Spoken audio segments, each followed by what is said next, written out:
guys, we're going to get started here. So thanks for jumping on. We got quite a few people online. We're up to 15 online, so it's awesome.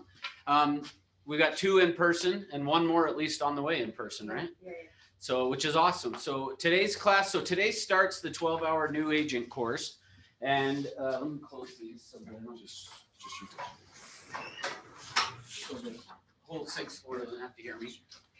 But so today starts the 12-hour new agent course. So the next 6 classes, so this counting this one, those 6 total, that once you have completed all 6 of those, then I'll give you credit for the 12-hour new agent, which gives you 12 hours of core CE to tour.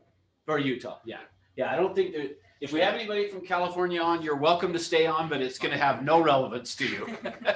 But so anyway, that's what's going to happen. So if you guys that are online, I need you to put in your first and last name and your license number in the chat box. And please put your last name as it appears on your license. I had one person from the class we taught last week that I had to actually really track it down in order to get them the CE credit. So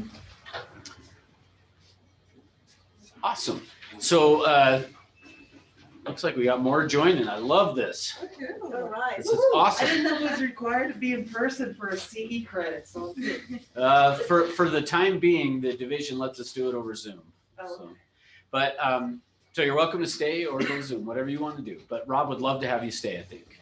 So, hey, whatever's most comfortable. Okay, so everyone, again, just if you're online, make sure that you put in first and last name and your license number. I won't need your license number on all 6 of the classes, but I do at least need it at least one of the times for that. So first and last name and license number in the chat box. Before we turn it over to Rob, I'm going to first have Crystal come up. And Crystal's with North Star Title. And tell them whatever you want to tell them. Hey everybody. So as I said, my name is Crystal. I'm from North Star Title. Here to kind of bring light to the one team concept that we have here with C21, Inspiro, and North Star Title. As new agents, it's really crucial to have a strong title team, backing you up, making sure that they're clearing the title right, they have your clients back, they have your back in the transaction. At North Star Title, we have over 30 years of experience between our whole team. Personally, myself, I have it'll be 14 years this year that I've been in title. Wow. And in multiple states. So She's 4 when she started. No, wow. I was 16 and I had four generations behind me. So it's kind of running through my blood. But if you have any questions, so being a new agent is kind of intimidating, all this paperwork you're getting from title, no idea what to do with it. Please feel free to email me, stop by my office, just say, hey, can you actually help me read this PR? Even if I'm not helping you on the transaction, I'm more than happy to sit with you, to read through the PRs, see what items you need to worry about, kind of point out some key things that you need to look for in each transaction. And also with the closing disclosure, I'm more than happy to sit down and read through it so you can kind of have that knowledge when you go to your client. So again, we are all one team here. And if you need anything, please feel free to reach out to me or North Star Title team, and we're happy to help. Thank you. We're going to go over a section of the contract, which is in section 7, that specifically talks about title reports. And that would be right in line with what she's talking about. Yeah. And then I'll also be back on Thursday to kind of chat with you guys. So, I'll kind of look at what your classes are and I'll bring some more title-based information for you guys. So the seller packet Thursday. Perfect. Seller packet. I have great ideas for that. So I'll bring some key things to keep in mind when you're working with title for seller packets. And then we'll go from there. Okay. Cool. Thank you, Awesome. guys. Thanks, Crystal. Okay. So just as a reminder, in case anybody joined since we started online for you guys on Zoom, I need you to put in first and last name and your license number so that we can give you CE. And again, this is a scenario of you either get 12 hours of core CE or you get 0.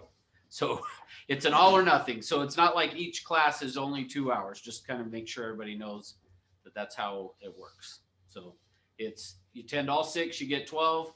You attend 5 out of the 6, you get 0. So just making sure everyone understands. And it's okay for You Not could, new agents, right? yep, Yes. absolutely. Yeah. All right. Yeah, you'll knock out 12 of your 18 hours with this. So, okay, so with that, I'm going to bring up Rob. So, which a lot of you guys probably have not met Rob or don't know him, which is actually a good or a bad thing, depending on how you look at it. It's bad because you missed out on meeting him, but it's good because it means you probably haven't been in trouble yet. I shouldn't say trouble. Trouble's the wrong word, right? You haven't made You know everything, so there's nothing for me to teach you. you haven't made any mistakes or anything. Yeah, so there's Now, nothing that's wrong. not a good mindset. either. I know. All right. So Rob Oakey is one of the owners of the company. And when you hear people talk about the story of 5 people sitting around a table making the decision to start Century 21 Everest, Rob was sitting at that table. So Rob is one of the founders and owners of the company. He oversees all of the, what do you guys call yourself now? Risk management now. I asked Rob years ago, I said, hey, we're going to create this and do this class. I think it'd be awesome for you to come in and talk about kind of where you see the problems and things that people have on the REPC. So so as part of the 12-hour new agent course, there's 2 different REPC classes. So Rob's going to teach the one today. I will teach one. I can't remember if it's next week or the next, but I will teach one that we're going to do as well. So there are 2 REPC classes. A lot of times people get confused on that. So Rob's going to go through a bunch of things on the REPC. Then I'm going to do it as more of a workshop with you later in the next week or 2. So with that, we will bring Rob up and we'll get stuff shared for you guys online so you can see what he's looking at and showing you. So we're going to keep the light off because it'll be easier for everyone to be able to see what we're looking at, because we're actually going to be going through the purchase agreement. And if you're not aware, the REPC stands for Real Estate Purchase Contract. So we're going to refer to that as the REPC very often. As Russ mentioned, so this class, I'll teach it at Stringham, and it's a 4-hour class to go over this alone. And we're going to try to condense it in 2 hours. So we're not going to be able to go over every aspect as detailed as I'd like, but we're going to try to hit the key parts about it. And of course, if you've got questions, we certainly can go over those. And a lot of the way that my approach to this is taking real life activities and examples into the learning. So we'll be discussing a lot of things that are currently happening or have happened in the past, so that hopefully you can see yourself not get caught up in that. And then periodic, I think every 40 minutes or so, we'll have to ask you to, those that are online, we'll ask you to put something in the chat box so you can get credit for the class. So this first paragraph, so some of you may have never written a contract yet. Some of you may have done it multiple times. One thing I will promise you is every single one of you will walk out of here and learn something that you had no knowledge of. And it is, I've been teaching this class, my heavens, I can't remember how many years I've been teaching it. And I've had veterans that have been doing this for years. And not one time have I not had someone come up and tell me I knew everything you taught. So I promise you're going to learn something. Doesn't matter how long you've been in the business, you will learn something. So the first thing we're going to focus on is this first paragraph. And believe it or not, this first paragraph is probably one of the most important parts of the contract if you were to break it up in parts. And we're going to spend maybe 20 minutes alone just on this first paragraph, because we need to make sure that you understand what is being asked of you as an agent, and make sure that you're also protecting your client in the process. So as an agent, you have a fiduciary duty to your client. We're not going to go over what fiduciary means. If you don't understand what that is or remember what that is, definitely make sure you look it up. But you have certain requirements that you have to oversee as the fiduciary, whether you're representing the seller, whether you're representing the buyer. You have an obligation to do that. One of the fiduciaries is reasonable care. Okay? Reasonable care says that you, as an agent, have certain requirements that you should follow. reasonable care, it doesn't say these are the 5 things that are covered under reasonable care. I mean, it's obviously a broader term, but reasonable care, you can look at it and say, making sure that you are, if you are not either an expert in what you're doing, some of you, you might be brand new. Well, how do you become an expert? Not only through a lot of training, you guys are at this class, which is great, but maybe you mentor another agent if necessary. Oftentimes agents say, well, wait a minute, I have a real estate license. What does that allow me to do? That allows me to sell real estate. Well, does that mean it's residential? Does that mean it's commercial? The answer is yes. However, if you're experienced in residential and you've never done any commercial, reasonable care would say, well, can you just go and your license allows you to say, yes, I can sell commercial real estate. But if you don't have the knowledge or the expertise in commercial, then you have a fiduciary duty to either partner up, typically either refer that business to someone who does, or be mentored or shadowed by that person who does, to make sure that the client is being cared for. So reasonable care is a broad term. Specifically to this paragraph, we're talking about earnest money and the names of the parties, and then of course the date of the offer. So very simple. Let's just go through it. Offer date, very simple. If you're writing the offer today, today is the offer. It's the offer date. So just put the date that you're writing the offer. And then the name of the client. If it's an individual, so Rob Oakey, if I'm the buyer, I put, that's what I'm going to put. If it is a corporation, so hypothetically say that I wanted to purchase a property, but I have a company that is my own, and I wanted the company to be the buyer. Well, then I put the name of the company. So I have my company that I do have. It's Robert H. Oakey PLLC. So it's an LLC. So I would write that entire thing right here. Now, just because we might forget about it later, if you do that, so you know, the initials and signature at the end of the contract, the signator is not Robert H. Oakey PLLC. So we use a lot of electronic signatures, right? We say that this is the name is what it is, and so therefore that must be the signature. That is not the signature. Robert Oakey is what I would sign for that company. So use a different example. Let's say that my company was 123 ABC Street. That's what the name of the company was. But Robert Oakey is the manager of that company. I don't sign it 123 ABC Street. I would sign it Robert Oakey, manager of the LLC. You have a question? Yeah, my question is there a problem if your offer reference date is different than the date that the buyer signs an initial? So for example, I'm preparing the offer today on February 9th. Yep, I understand. But they don't sign it till the 10th. Does that create any kind of problem? So the question was, just to make sure everyone heard it, is there a problem if your offer date is different than the date signatures occurred? So meaning you wrote the offer today, but maybe one of the parties signed it today and another one signed it tomorrow. The answer, technically no. You're going to need both signatures before you are able to pass it on. It doesn't mean that it's invalid. It still will work, but generally the offer date will also be the same date that the signatures are on, the signers have. So key thing, I just want to make sure, hear what we're talking about.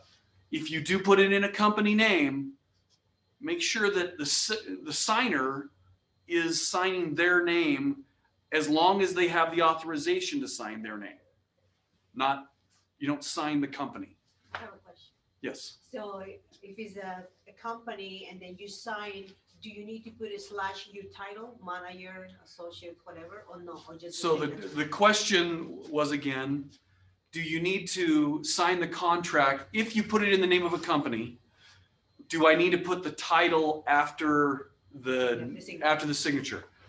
I don't believe you need to in order to have the contract valid, but I know that some title companies, they want to make sure that that's the case, that you have the authorization to do so.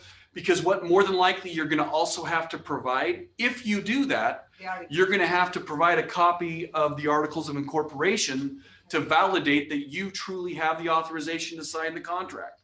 So I don't want to complicate what we're talking about because of this. I just brought it up briefly to know that there's some additional things you got to find out about.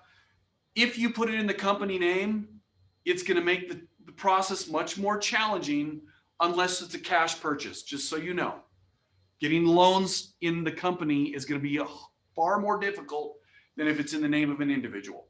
Okay, but we're going to move on past that. So the name of the buyer, name of the seller. I see many buyer's agents, they put as per county records or owner of record. Sometimes that might be the best solution because maybe you can't find who the seller is. Part of me also thinks it's some laziness on behalf of the buyer, that they're not going on the county records and actually looking at it. But in fairness, I have a listing that right now that the county records haven't updated enough. They still show the prior owner. And so if you were to go and put on your offer, more than likely on my listing right now, that it would have the wrong seller there. So I can see that by putting owner of record, sometimes it can be a good solution. What I would recommend is this. In today's market, if you're making an offer, you're going to want to reach out to the listing agent to see what you can do to make sure that your offer is as strong as possible. Just ask the seller. I asked the listing agent, hey, I'm showing that your sellers are John and Mary Smith. Is that correct? Yes, great. So now that whatever is on the county records, and it's a different class how you can go on the county records to look this up, the MLS has the access to be able to do that. Very simple, very simple. You can find out exactly how it is, how the seller's names are written. Just include that in the contract right there and you're good to go. Okay. Now we're going to this is the real meat of everything. So buyer and seller offer to purchase from the seller the property described below and agrees to deliver no later than 4 calendar days after acceptance an earnest money deposit in the amount of X. Okay. So let's take that first. Actually, we're going to read it first all the way through, and then we're going to break it up. So in the amount of $1,000 in the form of a personal check. Then we got a period. So then after acceptance of the REPC by buyer and seller and receipt of the earnest money by the brokerage shall have 4 calendar days in which to deposit the earnest money into the brokerage real estate trust account. Okay. So if you understood that language, there are actually 2 timelines that were talked about here. They may appear that it's the same timeline because they both say 4 calendar days, but it's broken up in 2 parts. There are 2 actions that have to happen. The first one says, when you make the offer, the buyer agrees to deliver no later than 4 calendar days after acceptance. That's when the buyer must deliver the earnest money check or whatever it is to the brokerage. And you represent the brokerage when it's your buyer. So if I write an offer today, there's many ways that I can obtain that check. My buyer may give me a check right when I'm writing the offer. So now I've already got it. That's one option. Or the buyer may say, here, let's submit our offer. And tomorrow the seller actually accepts our offer. So now we've got acceptance. So the clock starts ticking at that point where the buyer they'll have up to 4 calendar days to give me that check. So tomorrow, is tomorrow Wednesday? Okay, so Wednesday, Thursday, Friday, Saturday, Sunday. The buyer must give that check to me on or before Sunday. Sorry, Sunday or before. 5 p.m. 5 p.m. And we'll talk about that in a little bit. So 5 p.m. that business is when I must receive the check to be in contract, or I should say to be. Well, we'll be under contract. It's just to prevent your client from being in default. Okay, and we're going to talk about that a little bit later. So that's the first thing. So I can either get the check in advance. So we write the offer today. I've got the check. And if I did, let's just use that one first. I now have the check and we go under contract tomorrow. Tomorrow the seller accepts my offer. If that happens, I've already fulfilled this first timeline. That's done. It's already gone because I've already got the check. So now, and look at the language. So now we're on timeline number 2. After acceptance, so that was tomorrow, that's what happens, of the REPC, that's buyer and seller, they go under contract, and receipt of the earnest money. Well, I received the earnest money when I wrote the offer. So now acceptance occurs and receipt occurs. So that means that clock has now stopped ticking and we're on to the next window. So now I have the earnest money. So using the first example, I received the earnest money when we wrote the offer. We go under contract tomorrow. Now the clock is ticking that the brokerage has to deposit the earnest money into the trust account. So tomorrow's Wednesday, Thursday, Friday, Saturday, Sunday. Okay? Now it doesn't matter if it's a holiday. You don't get a free pass. So let's put another bump in the armor.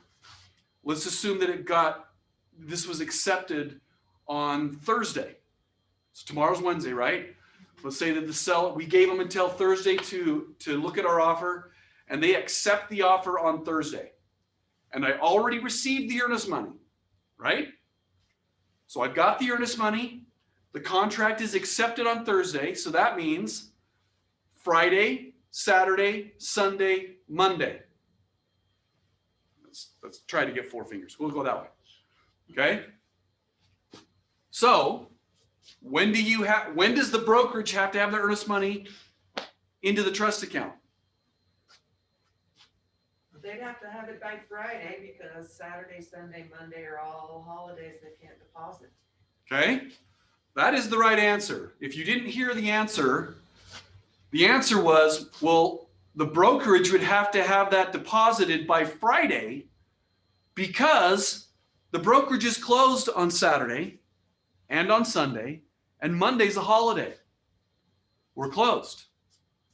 So you as the agent that has that fiduciary responsibility, reasonable care, it's your responsibility to protect your client's earnest money and their contract. So they give you the check on Thursday night. They give you the check, okay? So it's your responsibility, and if you have an assistant, if you have something, at the end of the day, your assistant's name is not on the contract. It's your responsibility. It's not your assistant. They may lose their job because they didn't do their job, but it's still going to be your responsibility if something goes wrong, not your assistant's. Pay attention to the calendar. Pay attention to the calendar. So that yes, the earnest money has to be deposited. And keep in mind, here's another problem. Okay, so you come running up the elevator, running in the building, come up the elevator at 4:45, 4:50. Okay? You're like, oh, whoo, I made it. I'm here right before 5 o'clock. Here you go. Here's the earnest money. Okay? Is it going to get deposited? I will say it might be very difficult to be deposited because our office staff, they have, in order for them to get it deposited, they have to do their deposits before 5 o'clock. They will have the deposits probably done by 4:30. So another 30 minutes to an hour before that, that's when they start doing all of the work to get it done so they can submit their deposits. So if you're understanding where I'm trying to go with this, don't wait to the last minute on anything, especially this. If you were given the earnest money check on Thursday, get in here first in the morning and get it turned in. And then if you submit it in the box, great, you got it turned in. We will deposit it before 5 o'clock, end of business day. You'll get a receipt and you're going to be golden. Okay, my question would be if the buyer is going to use Earnest and do an ACH for their earnest money, are those received in the trust account over a weekend when? Okay, we're not going to go into detail about this, but I'll just briefly, the question was, what if our buyer is using Earnest? And what Earnest is, it's an online earnest money deposit capability that our company uses for your buyer to deposit earnest money. And that could be done on a Saturday, on a Sunday. It's going to, I think it'll show that reflection. So you're safer if that's the backup route you'd have to use if that's being done. But we're not going to go into that process. If you have questions about that, we can talk about that later. Okay, so understanding the example, you have 2 dates that are here, up to 4 calendar days to receive it, and then we have up to 4 calendar days to actually get it deposited. So if I receive, let's use this last example. Our offer was today, we write it today. We go under contract on Thursday, and I have not received the earnest money at that point. I have not received the earnest money yet. We wrote the offer today. Our offer goes under contract on Thursday. So I have a Friday, Saturday, Sunday, Monday. I have until Monday to receive it. So let's say that the buyer gives me the earnest money check on Saturday. On Saturday, I received the earnest money check. So now this first clock stops ticking, and now the next clock is now activated. So I got it on Saturday, so that means Sunday, Monday, Tuesday, Wednesday. By Wednesday, the brokerage must have it deposited in the trust account. Obviously, Monday's a holiday. So now first thing on Tuesday, I drop off the check. You've made it in time. So in that example, because I got it on Saturday, the maximum days that it took me to get the earnest money deposited, I have a maximum of 6 potential days because we went under contract on Thursday, right? So Friday, Saturday, I got the earnest money check. So the 2 days plus the 4 in that example is the maximum number of days that earnest money had to be deposited in the trust account based on that example. But if we wanted to stretch it out as long as possible, what is the maximum timeline that it could take for the brokerage to get the earnest money deposited? 8 days. The answer is 8 days. If you took the longest potential time, unless in an addendum you adjust this date, okay? We'll talk about the addenda later in a little bit. But according to the contract that is already written, the maximum time it could take you, that doesn't mean that you get 8 days every time. It all depends on when you receive the earnest money, is what's going to change that date. Are there any questions about that? And if you're online, unmute yourself and ask a question if you have any. Because if it's silence, I'll assume that we're good. So let's say we're at this process, we get accepted. The second I get that receipt that the earnest money was deposited, that's something I'm assuming I'd want to send over that receipt to the seller. Great question. Great question. So the question is, as soon as we receive word that the earnest money was deposited, we as the buyer's agent, should we immediately send that earnest money receipt to the seller? So it's kind of a two-part. The contract does not say anywhere that you must turn a copy of that to the seller. But the contract is also implying that you've met that obligation. And as a courtesy, I would say yes, absolutely, please do that. As soon as you're aware of it, send a copy of the confirmation to the listing agent. That way, think about it. Now, put your seller hat on. If you were the seller, you want to make sure that the earnest money actually got turned in, right? Because an obligation that you do have if you're the buyer's agent. So let's say reasonable care says that I have to do certain things. But if I do everything that I can do and my client chooses not to listen or follow through with what they have to do, whose fault is it? Is it mine or is it theirs? The answer would be theirs. So for example, we're talking about the buyer needs to turn in earnest money to me. Hey, congratulations, Lourdes, we're under contract. Say it's Thursday. That's when we just go under contract. I notify Lourdes, she's my buyer. Lourdes, congratulations. Oh, in today's market, it's so fortunate we're able to get under contract. That is awesome. Congratulations. The first thing that we need to do on our end is we need to make sure that we get the earnest money turned in time. So I have until, let's see, Thursday, Friday, Saturday, Sunday, Monday. We have until Monday that at least you need to give that check to me by 5 p.m.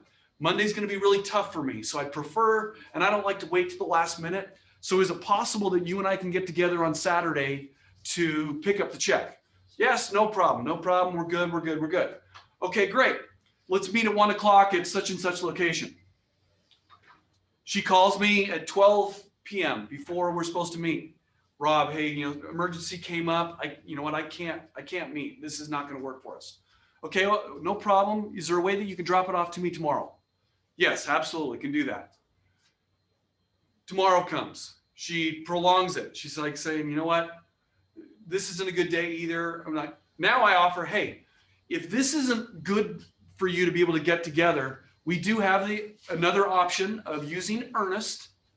If that's more convenient for you rather than dropping off a check, let me give you the information that way. Okay, that's great. Perfect. So I give her that option too. Otherwise, can you drop the check off to me tomorrow morning? Okay, if I can't drop the check off to you tomorrow morning, I'll do the Earnest option. Either way, we'll be fine. Okay, great. Monday morning runs around. I text her. Hey, are you going to bring me the check? No, I'm not going to be able to bring the check today. I'm really busy, but I'll do it on Earnest. I'll submit it on Earnest. Okay, you've got to do that today because at 5 p.m., if you don't, you're technically in default. Okay, no problem. I even send her a text at 4 o'clock. Hey, just as a reminder, make sure if you haven't done so already, make sure you send the earnest money. So as the buyer's agent, does it sound like I've done everything I can do to remind my client that they need to get their earnest money deposited? I think that's pretty good cover. And I've done it in email. It's not just verbally. I've got proof to show that I've done everything that I could do. Okay. So now Tuesday comes around and I can't see that anything was deposited. Hey, Lourdes, I'm not noticing that earnest money got deposited. Did you do? Oh, I was just really busy. I wasn't able to do that. Okay, I just need to notify you just so you're aware. Right now, you're technically in default of the contract. We're going to talk about default section later. Just go with me with what it's going to mean. You're in default right now, and the seller has the right to cancel this offer if they choose. And if so, that earnest money that is that $1,000, $2,000, $5,000 earnest money, as one of the remedies, the seller is technically entitled to that. Now, we would have gone over that beforehand. That's it's okay. I'll get it deposited. Okay. So now another day goes by. Well, at this point, does the seller assume that the earnest money has been collected? The answer is yes, I would. So what I have as an obligation is once that timeline has passed, so that first 4 days, they don't get it to me on Monday, I have an obligation to disclose to the listing agent, hey, just so you know, and maybe I'm proactive about it. Lourdes still wants to buy the house, and I'm going to try to protect her. So I draft up an addendum that says the earnest money deposit deadline is now extended. Okay.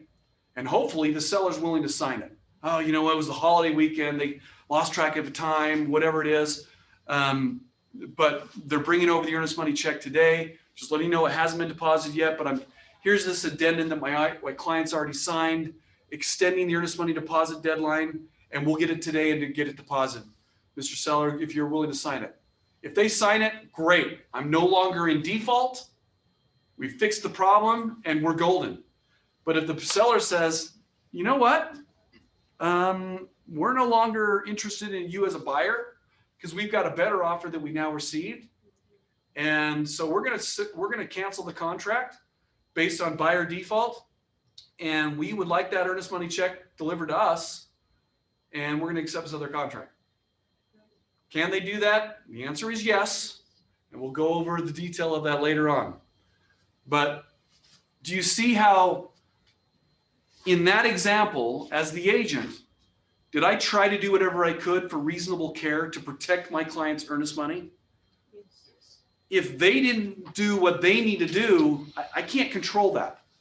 So, but I did my fiduciary duty. I took care of that reasonable care. Sometimes we can't protect our clients from themselves. Okay? Any questions about that? You said the seller would have an opportunity to still get the earnest money. They have a right to claim it if they wanted to. And how does that process begin? So hold that question for, so section 16 of the contract talks about default specifically, and we're going to cover that. If I don't answer the question, bring that up to me then. Last part of this paragraph. The contract changed. This is actually a newer contract as of 6, 7, 8 years ago. Our old contract, I believe when they made the adjustments, it was a mistake in my opinion, meaning they took out one word that they forgot to add into this. So our old contract, within the language, it said that the earnest money would be held in the buyer brokerage trust account. And when they removed one section out where it had the word buyer, they removed it all together. And so now the language that it says just says the brokerage trust account. Well, there's only two parties of the contract. There's the buyer and the seller.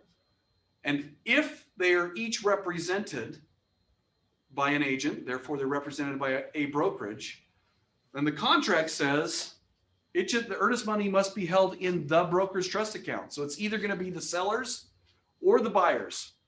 Doesn't matter which one. It just has to be deposited in one of those trust accounts. Now, normally, because the buyer is the one that is bringing the earnest money, it's normally going to be held at the buyer's broker's trust account. But that doesn't necessarily have to be that way. So you might even define it in it if you're drafting an addendum. Maybe you specify earnest money will be held in the buyer's broker's trust account. There are other brokerages out there that do not have their own trust account. And so their company policy is to hold the earnest money into a title company's trust account. Well, we get many times, we find out that buyer's agents, that may be at one of those companies that don't have their own trust account. They think that they just can go ahead and deposit it into the title company without any harm. The one thing I want you to grasp from this, from looking at this is a contract is not whatever you want to do. Contracts deal with absolute. So if we draft something, and this is an actual wording of what was submitted to one of our listing agents in an addendum today. And they asked me to review it. The language said, in the event that the home does not appraise, the buyer agrees to pay up to 1% of the purchase price above the appraised value. From what I just said, is there anything, what are your thoughts about what I just said? Does it sound okay? Seems backwards. Okay, what's backwards?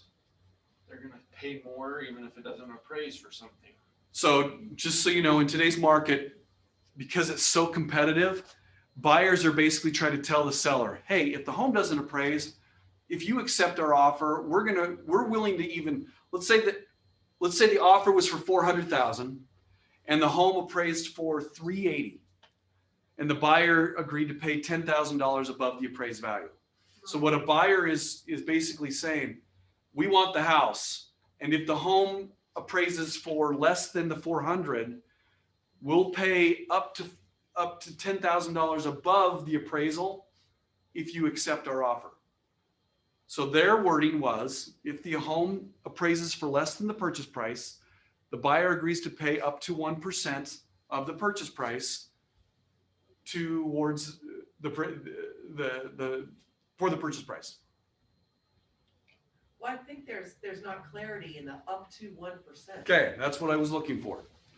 So contracts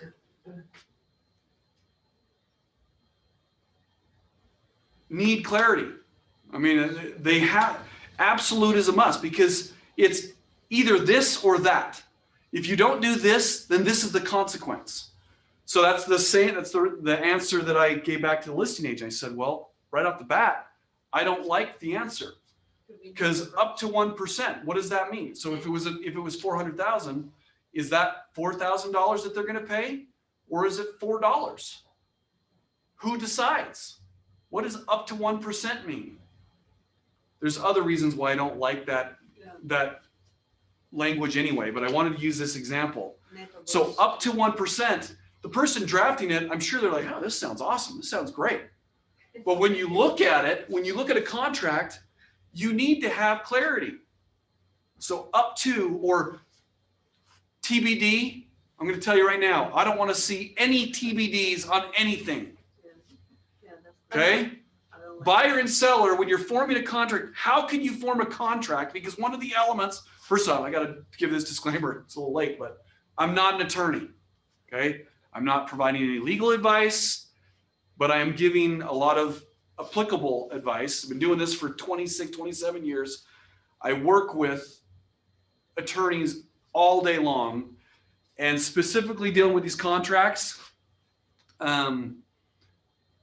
Many times, well, there's a lot of information that I'm good at what I do. I'll just say that. Okay, I'm not trying to be cocky. Whatever. I'm pretty good at what I do. So one of the elements to form a contract is you must have a meeting of the minds.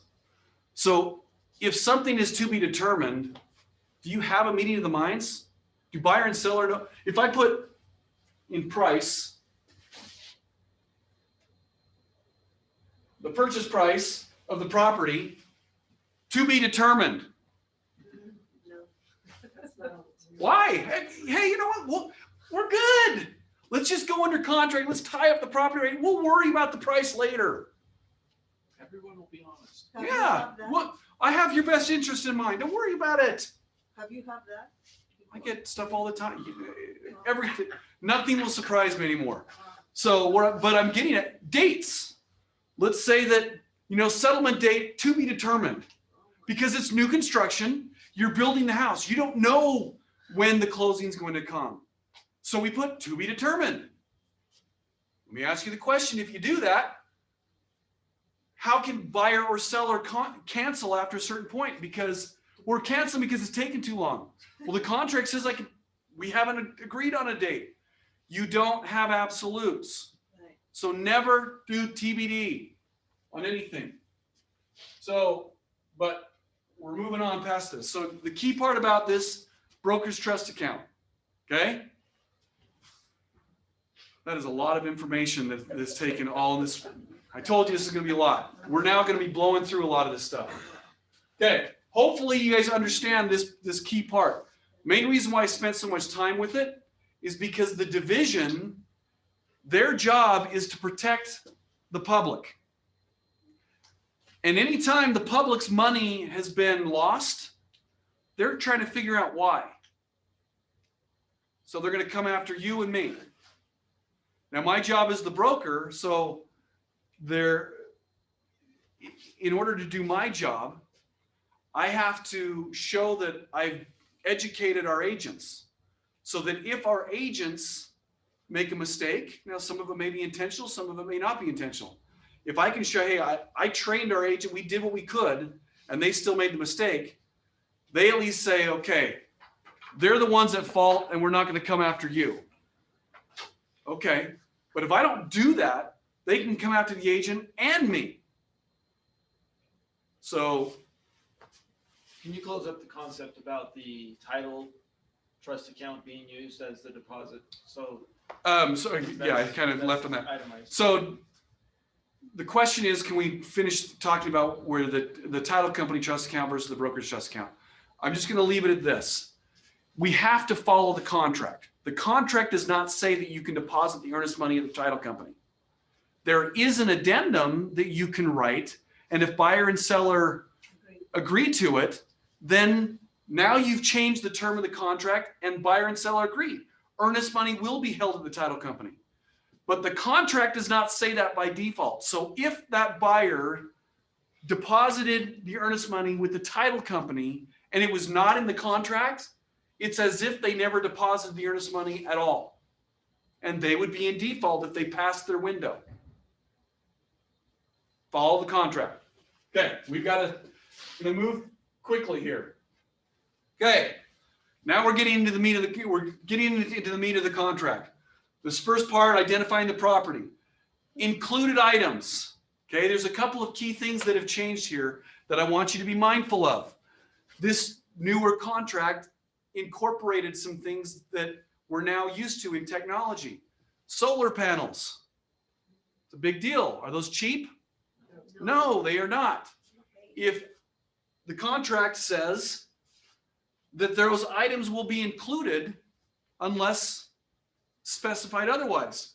So if I have solar panels and it says that unless excluded herein, this sale includes the following items that presently owned and in place. Solar panels are going to be typically, I mean, they can be taken ownership in multiple different ways, but more than likely, if the seller did not address this issue, and where are the solar panels? Right there. Solar panels. It's going to include, the buyer's going to be writing this offer, and if they don't do this the right way, the seller could be put in a position that says, hey, seller, you got to pay off that $20,000 that you owe on the solar panels because the contract says so. There is a solar panel addendum. So if you're dealing with solar panels, make sure you use that addendum. It'll ask the questions you need to ask to protect yourself. Okay. What about another common thing is it's a round object like this, and it usually has like a number that'll pop up when you walk by. It might say like 70. The Nest thermostat. Okay. The Nest thermostat. So they're typically, depending on if you get it on sale or not, but when they're not on sale, they're $250. And I love technology, so I want to be able to mess around with my wife, and That can be taken lots of ways. yeah. Hold on a second. Sorry, I've got like 40 people that are Raising their hands. no, that are addressing a couple things. So let me just 2 seconds.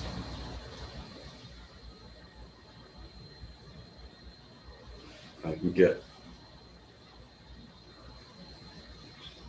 Okay. So they say, hey, I just spent $250 on this Nest thermostat 3 months ago, and I replaced it with the white one that was $20 or came with the house. It was cheap. So I go under contract and I'm like, hey, I'm not going to just give up $250. I'm going to take that with me and I'll put the thermostat back. Is there any problem with that? Yep. And it's always funny about this. Everyone, when I phrase it this question, oh, absolutely, here's a problem. But then the same agent that says, oh, no, I saw the distinction. They're the ones that represent the client that did what they did. Like, I don't see the problem here. Let's follow the contract. Let's see what the contract says. Unless excluded herein. So did we exclude the Nest thermostat? No. This sale includes the following items if presently owned and in place. Was the Nest thermostat in place? In place for the showing and when the offer was made, Okay. right? Yeah. Absolutely. It was in place on the property. So now we break this stuff even more because now let's expand it. So now I have the Vivint security system. And it now, my door locks, the cameras. And so I lease the Vivint. And they might lease that. So, okay. But the door locks, did you lease the door locks? Typically don't. You can see where this can change. Specifically, it goes plumbing, heating, air conditioning, fixtures, and equipment. So the Nest thermostat to me seems pretty clear that that's included as one of the fixtured items. That one's more than likely going to stay. But your security systems that are rented until if you're paying just the monthly and they don't ever really, they'll come and take the equipment back from you. So you've got to be careful with how things are done. What about the $30 light bulb that has Wi-Fi capacity on your front porch? So you can, by your phone, because you've got it hooked up to your security system, you can turn your lights on and off on your phone, and you put in 4 light bulbs that are $30 a piece. Can you replace the light bulbs? You can replace them before you list your house. Okay. The answer was before you listed the property and put it on the market, you could switch all that out. And the answer is yes. If you're planning on taking anything, rather than deal with the hassle of excluding those items on the offer, just replace it before you put it on the home. I could have taken the Nest thermostat off and put the other one back on when I would put the home on the market. But let's be honest, is the Nest thermostat going to be a little bonus to get buyers attracted to my offer? Yes. Assume we're not in the market we're in today, okay? Assume we're in a normal market. So these little things like, hey, we have this, we have that, we have this. It's not going to matter today. Not going to matter at all today. But yes, replace those before. Interesting enough, before we started having these Wi-Fi light bulbs and stuff, we would have sellers that would go take the light bulbs out of homes. And believe it or not, so this is for years. I had it happen. So light bulbs were even added in the contract years ago. But now it has a little more relevance where you do have that $30, $40, $50 light bulb that's Wi-Fi. If that Wi-Fi light bulb was there before you put this home on the market and before they got an offer, you have to keep it. Yep. Okay? Okay, so the word I want to ask is the word owned, presently owned. So if in the case of security systems where you're leasing it, or if in the case of a water softener where you're leasing it, those are not owned, so are they automatically not included in the sale?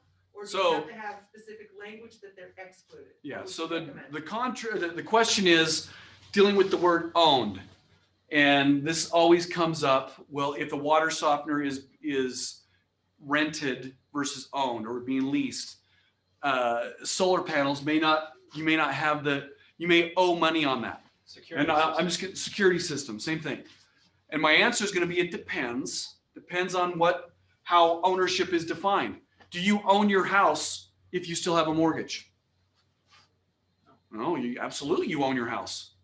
You own your house. You have a title to your house. Okay. You don't own it free and clear.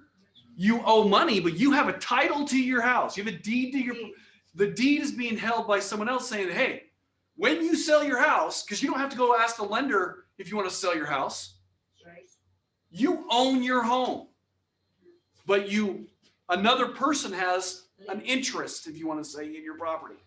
So it depends on how the ownership is taken. Most of the solar panels, if it's not like title to a car, even a title to a car, I own the title, but if I don't make the payment, they're going to just come and take it. But the car's mine. It's kind of the same thing. So depends on how that, whatever you're talking about, has the ownership that's in place. But if it's owned, yes. Okay. Last thing that's very common, because this is what we were dealing with, is everyone learns this word when you get your real estate license, and your education level was here, and then all of a sudden we learned this word, and now it seems like we've got every bit of knowledge possible because we learned the word fixture, right? I know the word fixture, which means what? Attached. Okay, that's the word that always attributes with it, or they go hand in hand together. It's attached to the property, therefore it's a fixture, right? That's what we were taught. That's what we learned. So absolutely, I guarantee I know the answer. And then all of a sudden technology changed and TVs no longer were being loaded up here. You kind of have to throw them up on a desk. We now got a TV that we mount it to the wall, and you're the buyer. So is it attached? Yes. Yes, it's attached. Yes. So if you're the buyer, is it included with the property? Whoa, you don't represent your buyer. Yes, it is. You don't if you're representing the buyer, it's attached. We just said it's attached. So if it's attached, it has to be a fixture. So therefore the TV that's mounted above the fireplace is included in the sale. But those were just agents that went to the buyer's real estate courses. Then we have these listing agents that went to a whole different set of courses that said, yes, I understand that fixture means attached. And I know that this is attached to the wall, but that TV is personal property. What? That doesn't make any sense. Right? So fortunately, because real estate agents don't make any sense, we're not capable of, having logic. So we have to define things. So fortunately, we've defined things a little bit better. So wall-mounted speakers. So if we had speakers in here and we mount up, surround sound, the speaker itself would be included in the sale, but the mount would not. Here, this projector, is it included or excluded? Included. Are you sure? Is it cut? Mountain? Is the TV included? No. See, Lourdes has been you just learned something right here. She's been in the business a while. But it's included. No, it's not. The TV is included. The TV, we've identified it. Right. All installed TV mounting brackets are included.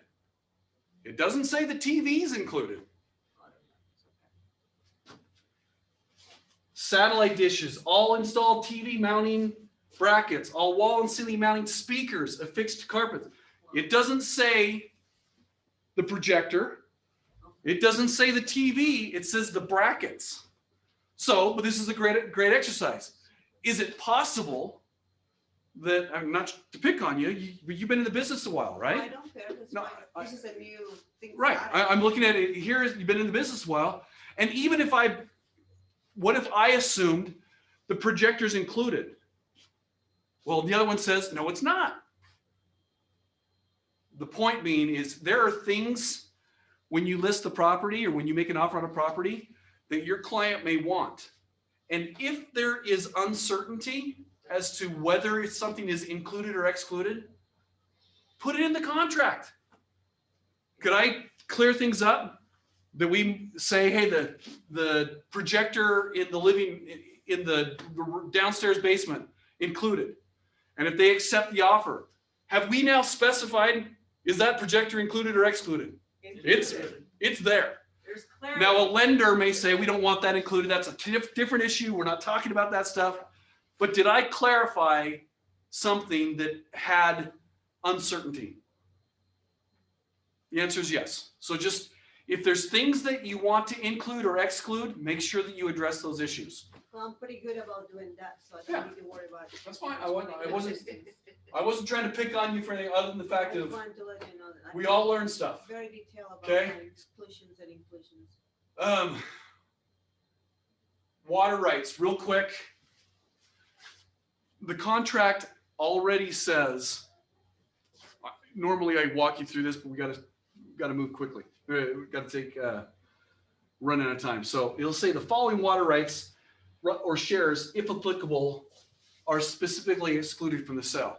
If I'm a buyer and I'm making an offer on a property that has water rights or shares, again, typically would the buyer want those?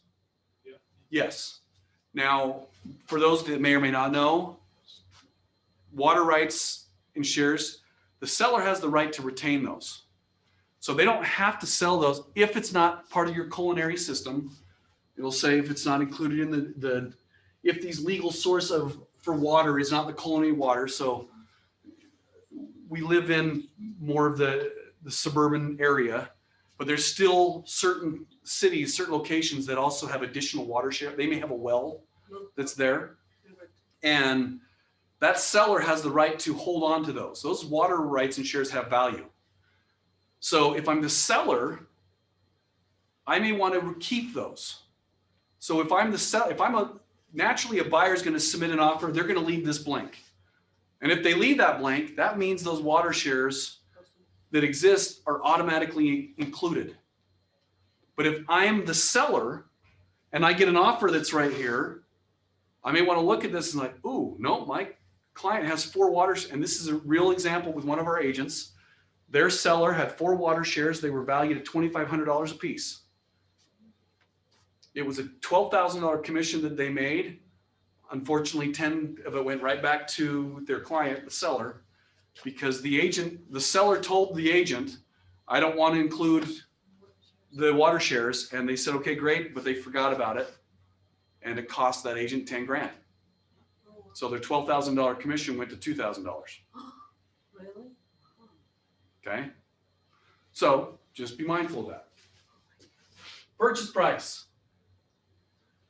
Okay. We already covered that real estate agents are smart, right? Detailed and smart. Detailed and smart. We are the cream of the crop.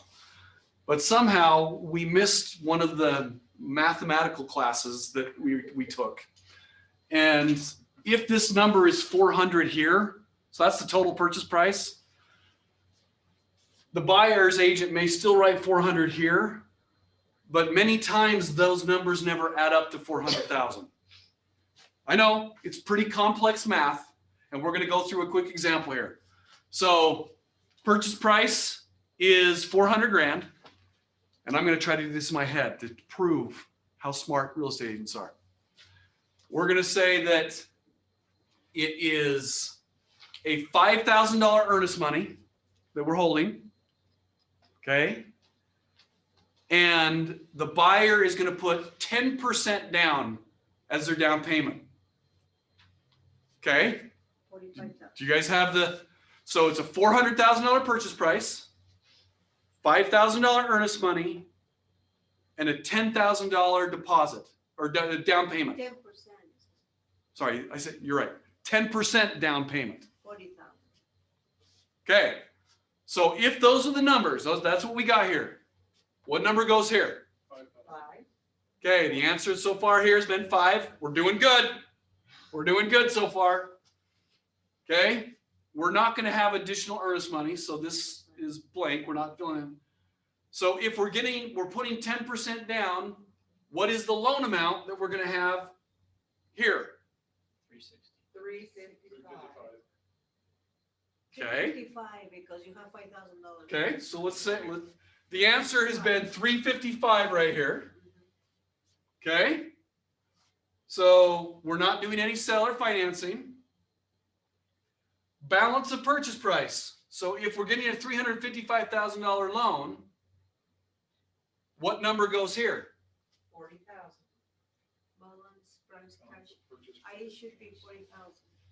Okay, so we're going to just take the numbers real quick here. So we've got 5,000, 40,000. 355, and 40. What does that equal? We got 0, 0, 0. That's a 0. Carry the 1. 4, 5, 5. Sorry, another 0. See, I said we're smart, right? And you got some smart agents in this class. Okay. Are we sure? Have you looked at the math? We're putting 10% down. 10% of the purchase price, Okay. right? Correct? Yeah, So 45,000 less 400,000. That comes to So- 355. I want balance of purchase price in cash. So how much is our 10% first off? 40,000. 40,000. 10% is 40 grand. Well, does the earnest money count as part of our 10%? Yes. Yeah, I heard online, someone's participating, which by the way, it's part of your. it's been way too long. The word I want you guys to, okay, online, make sure everyone that's online, you've got to write a word in the chat box. Make sure that everyone does. I want you to write the word relentless. You guys got to type in the word relentless. If you don't type that word in right now, you will not get credit for this class. So someone did say the 10% was $40,000. And the question was, does earnest money count as part of that 10%? And they said yes. So if we're putting 10% down, which is 40 grand, but I've got 5 grand down. So that means I've got $45,000 as a down payment. I think it should be maybe 35,000. So 35,000. 35,000. Okay. Now this number was right, Right, the 355. but the split was wrong. It's Actually, it's not 5,000. right. This is where It where it threw you guys off. 350. That was the part that threw everybody off. That's right. I said 360, just so you know. I didn't hear Under 360. my breath. Okay. Think about it. If I'm getting a 90% loan of a 400, Right. 360. Okay, well that's the loan amount. So 35 and 5. And so the answer, the way it was, the $5,000 go here, the 360 goes there, 360. and 35,000 goes here. Yep. So now you understand where my number. I put 400 here at the beginning. I write 400 here, and then I just screw all the stuff up in the middle. Except it did all add up to 400. Well, But the buyer was the doing was not what they wanted to do. They don't really pay attention to that drop, but anyway, that's fine. Let's do it right. the Uh-huh. Being honest with you, they don't even pay attention on that. They okay. pay I'm going to just say this right now. I never want to hear. It doesn't matter. They don't look at that. It is our job to do this right. They're hiring us to avoid problems, not to create problems. So again, we're going to see this in section 5. In fact, we're going to go to it right now. Section 5 identifies which parties are on the contract. Right. Everest, Russ, Rob Oakey, and Everest. If my name's here, it doesn't have Lourdes's name. Who's at fault? Is it Lourdes or is it me? It's me. It's my name that's on that. If I have an assistant and my assistant screws up, but it's my name, who's at fault? My assistant or me? You guys are being paid very well. We need to take responsibility for stuff. I don't like answers. Well, it doesn't really matter. Absolutely it does. Because you may have that one client that it matters to. And if that one client is an attorney that can pay their own way on if they're going to sue somebody and you're going to be the example, it's going to cost you a ton of money. So our job is to avoid problems, not to create it. I've had the most disastrous contracts, but because buyer and seller wanted to work things out, it was smooth. It was no problem. We screwed out, we'll fix it. Then I've had some pretty well-written contracts, but 1 or 2 things that were wrong, and either buyer or seller didn't want to work things out. And it's become massive lawsuits. So it's not about you'll have agents, oh, I've been doing this for 15 years this way, and you've been a disaster for 15 years. It just finally caught up to you. We don't want to be that disaster. We want to make sure that we're doing it right. So if we assume that our client will always want to sue someone, and we're getting more of that way, we're becoming a far more litigious state than we ever have in the past. We do not want to put our clients in that situation. Okay? All right, so let's blow through this again real quick. So buy or sell the property. This is another thing that was added into the contract. If you are selling a property and the proceeds of that sale are going to go towards the purchase of another home, the contract says that you must disclose that. And if you do, then you must use the subject to the sale addendum. I understand in today's market, well, that's going to make my offer look weak and they're not going to consider my offer. Okay, I know that. So now you're not going to be, we have a duty as an agent to be honest, truthful, to form a contract, it's got to be honest. So you're going to create a false contract and you're going to put your license at risk. Don't do that. I'm trying to keep a career for you. Don't put yourself in a situation that's going to cause you to lose your license. If they have to, well, they may say, well, I don't have to sell my house. I can buy another. Great. But I want to sell. I'd rather not take the money out of my 401k or whatever. I get it. But Mr. Buyer, so if you don't do that, if you don't take the money out of your 401k, where are you going to get the other money? Well, it's because I'm planning on selling my house. Well, then we have to disclose. So you got one or two choices. Either take the money out of the 401k first and then put it back in, and we don't have to disclose. Because this makes it very clear. Any portion of the cash reference in section 2.1 above is or is not conditioned upon the sale of the real estate. We have to follow the contract. And if they want to do something different, we either need to disclose it, fine. If you were to disclose, look, if I have to, you could put a contract, seller is aware that buyer could choose to take money out of their 401k, but they prefer to sell their own property, but they're not going to make the purchase subject to the sale of the property because if worst case scenario, they will take the money out of their 401k. If they disclose that to the seller and the seller, okay, I'm fine with that. Fine. Now it's not subject to the sale and you wouldn't have to do it. But I have to disclose that to the seller so we come to an agreement. Would you disclose that in the REPC or you're going to disclose that in email or how are you? Well, you'd have to the way I would do it is I would disclose it in writing first, make sure that the seller's okay with it. But then yes, you have to put it in writing because you got to change what the contract already says.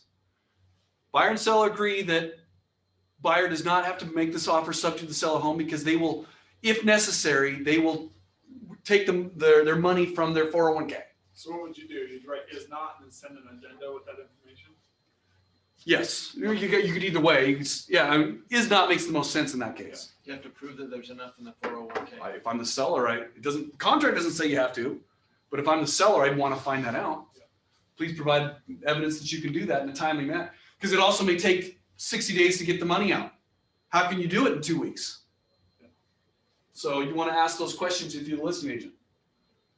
Okay, settlement or closing. I'm still to this day guilty of misusing those words. What is settlement versus what is closing? What's settlement? Signing. Okay, anything else? The answer was, they said signing. Paperwork's done. Anything else? Transaction of money. Okay, so the process of it, think of the down payment that we talked about. We're putting 10% down. So the buyer is going to go in and sign documents, both buyer and seller, they go sign documents.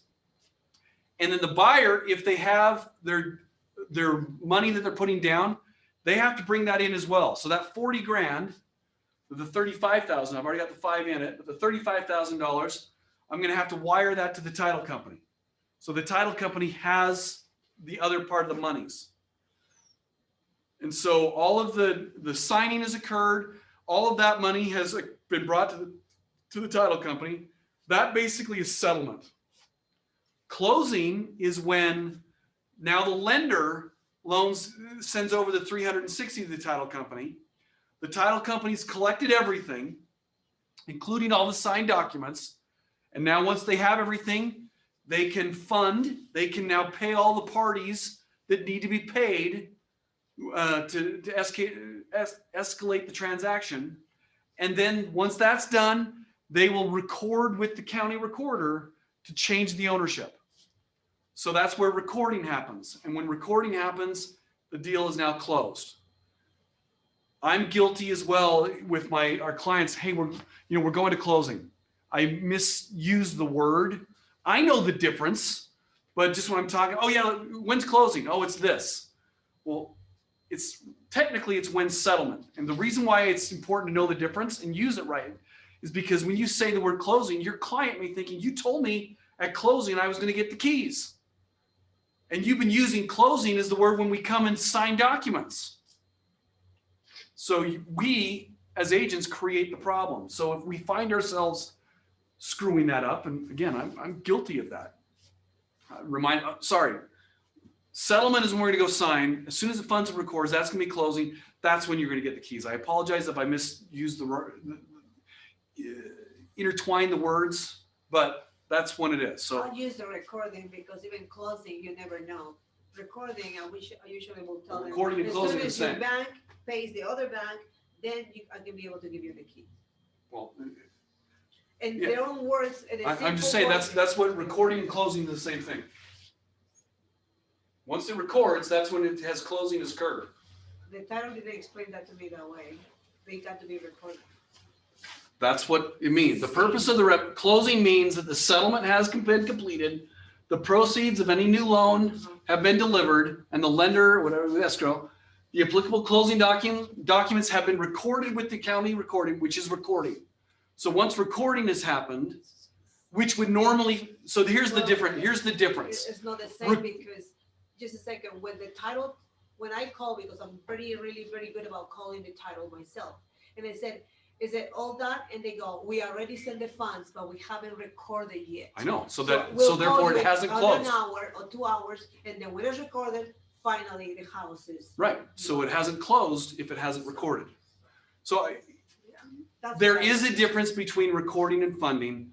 A recorder, they will always record after the funding has happened. So yes, they are different, but just know once it's recorded, funding already took place. So once it's recorded, that's when it's closed. Just if it's funded, it hasn't closed yet. Does 2-2 usually happen on the same day as settlement, or is It it depends on the days time after? of day. Sometimes Depends- it's that fast. If it's later, 3 or yes, 4. if you sign in the morning, it can fund and record later in that day.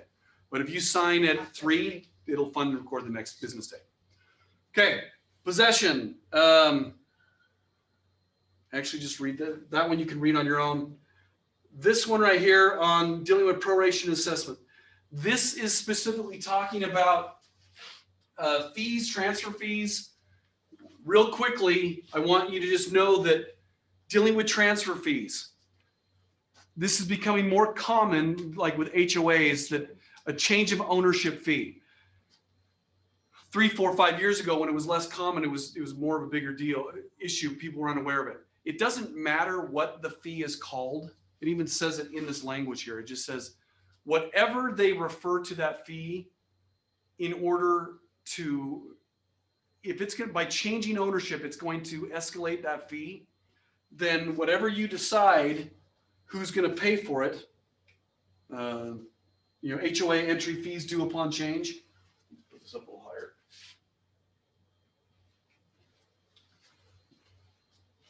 HOA reinvestment fees, etc., referred to as change of ownership, regardless of how the change of ownership fee is titled. If it escalates by doing a change of ownership, who's going to pay for it? Is it the seller, buyer, or are they going to split it equally? 100% Just- the buyer for the seller. In today's market, you may not want to. In today's market, the buyer pays for all of them. Say that again? In today's market, the buyer would be paying for them.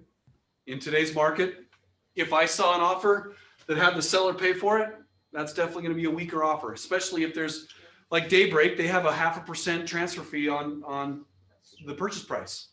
So if it's the $400,000 purchase price, it's a $2,500 transfer fee. And if the buyer's going to ask the seller to pay for it, which in past markets, I would do that. But in today's market, if you check that here, you may not even be, your offer may not even be looked at because you just cost the seller another $2,500. I don't know. It depends on the offer. It's possible, but be mindful of that. Okay. We briefly talked about Section 5. Just give my agency plug here. Agency is required by state law. Agency must be established before you write an offer. Okay. Some agents think that, oh, well, if I just disclose it here, that is my establishment of agency. And they don't get a buyer broker or they don't get a listing agreement signed. And yes, if you are the buyer, you still must have a buyer broker signed because whose contract is it? Is it yours or is it the principal broker's? And that is a setup question. It's specifically your principal broker is Matt Barton. Every contract in this company is his. Even if I'm selling my own home and I'm one of the owners of the company, that transaction is not mine. I'm a sub-agent of Matt's. It's his transaction. This paragraph is confirming that a prior agency relationship has already been established. This is confirmation that that's happened. This is not me creating agency. So don't get confused. But I want to hear it. It happens all the time.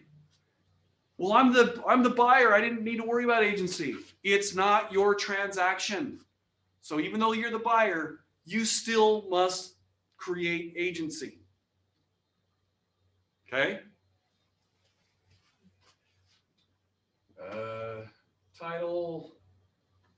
We're going to blow through that. We'll go to seller disclosure, section 7. Okay.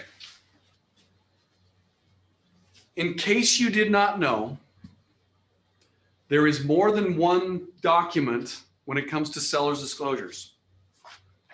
So when you're being asked, when's the seller going to provide the seller's disclosures? It's not just that 7-page document that the seller has to fill out about disclosing about the property. So you're aware, that's only option A of the seller's disclosures. So in section 24 of the contract, it spells out dates, things that buyer and seller have to do. They have to do certain things by these dates. 24A is the seller disclosure deadline. So whatever date that is, whatever deadline that is, the seller must provide all of the seller disclosure deadline or all of the seller's disclosures by that deadline. It'd be nice if they put an S in parentheses after disclosure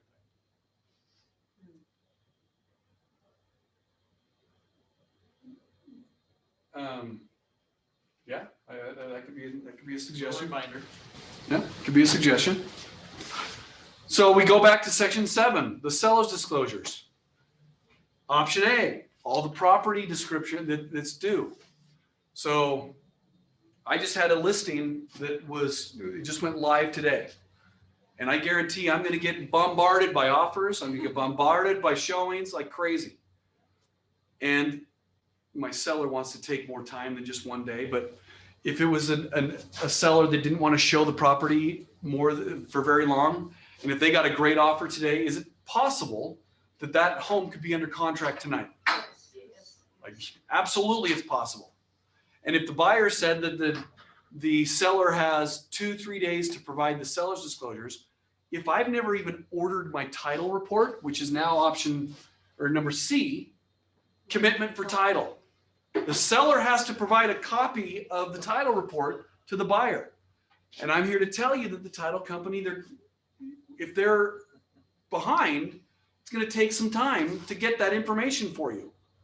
So if I know that I've got to do certain things, and even though the buyer gave me 2-3 days, I can certainly counter it and say, well, the seller's disclosures are 5 days. I need to give myself time to do what the seller has to provide. If the home was built before 1978, you got to provide the lead-based paint as part of the disclosure. If it's part of an HOA, you got to include the CC&Rs. Also part of the documents. This is rarely done. I see offers every single day, and I'm like, oh my heavens, our agents are not doing what they need to do. So I'm not asking you guys to answer these questions, but have you ever taken, I know in the past, I'm guilty of it, I've done it, a copy of the most recent minutes of the HOA, the budget and financial statement of the HOA. So if you're listing a home as part of an HOA, not only are you requesting the title commitment, are you getting the CC&Rs?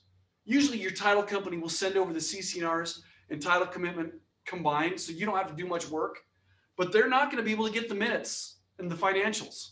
So is 3 days norm or 5 days norm right there? What's the typical? We can't hear you. Can you speak up? Oh, sorry. Can you hear me now? Barely. Never mind then. I'll type it. Go ahead. I'm standing right under the speaker. Go. All right. Maybe it's my fault. Sorry. Go again. Say it again. Hi, can you hear me now? Yes, it's my fault. Okay. Is 3 days the norm there or 5 days there? And it's of course working days, right? I mean, what she's asking in section 24, we're going to go over the dates and what the standard part is. Okay. Thank you. We'll get that in a second. Thank you. Yeah. And that was my fault that we couldn't hear you. I had to turn up our volume. Sorry about that.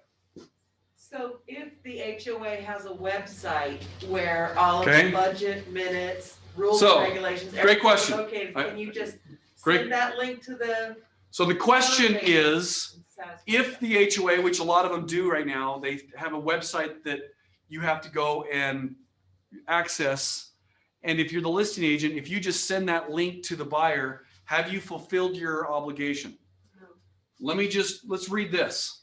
The seller. No later than the seller disclosure deadline referenced in section 24A, seller shall provide to buyer the following documents in hard copy or electronic format, which are collectively referred to as the seller disclosures.